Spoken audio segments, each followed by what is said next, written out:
Gusto mo bang makita ang mga deleted chat sa Messenger? Halika, turuan kita ng tips kung paano ito makita. I-follow at subscribe mo na rin ako para updated ka palagi sa ating video. Tara! So, pwede natin i-customize kung saan ang ating i-retrieve na mga deleted chat o halimbawa, i-delete ko lang ang chat na to. So, paano nga ba ito makita uli? Itap itong 3 lines sa ibaba ng Messenger. Tap itong Get Icon Settings, scroll up, tap Meta Account Center, tap itong Your Information and Permission, tap itong Export Your Information, at itap itong Create Export, at piliin mo yung Facebook account kung saan na-delete ang chat o kaya Messenger.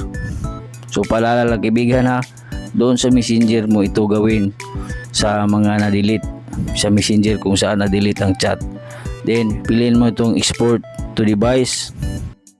Dito pwede natin i-customize kung saan ang ating i-retrieve na mga deleted chat o makita ang deleted chat.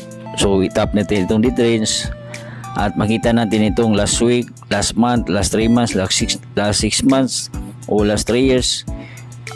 Ang itong all time o mabahaba din ito kaibigan. So pipiliin mo lang itong edit, i-customize mo kung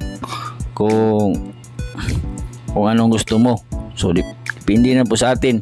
Halimbawa ngayon na pizza at itugma din mo lang dun sa pizza. So para hindi marami at depende na po sa inyo.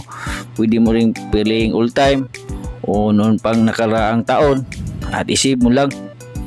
At pagka ganyan na, start export ka na. At ilagay mo lang dito yung password ng Facebook account na yun o Messenger account na yun. Pareha lang naman yun. So paalala lang kaibigan ha, doon ito gawin sa Messenger kung saan na-delete ang chat. Okay?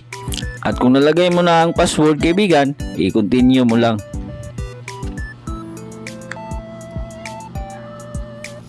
So dito na kaibigan, ito na yung mag-notify doon sa Facebook account na yun. At pag notify doon sa Facebook account ay pwede mo na itong i-click at mapupunta na yun sa mag-view na yun doon mismo sa phone. Paalala lang kaibigan, may phone din na hindi makapag-view ng mga ganito. At advice ko lang sa inyo, mag-download kayo ng HTML Viewer app sa apps sa Google Play Store. So ganoon lang malaman ang mga deleted chat sa Messenger. Huwag kalimutang i-share ng video. Salamat!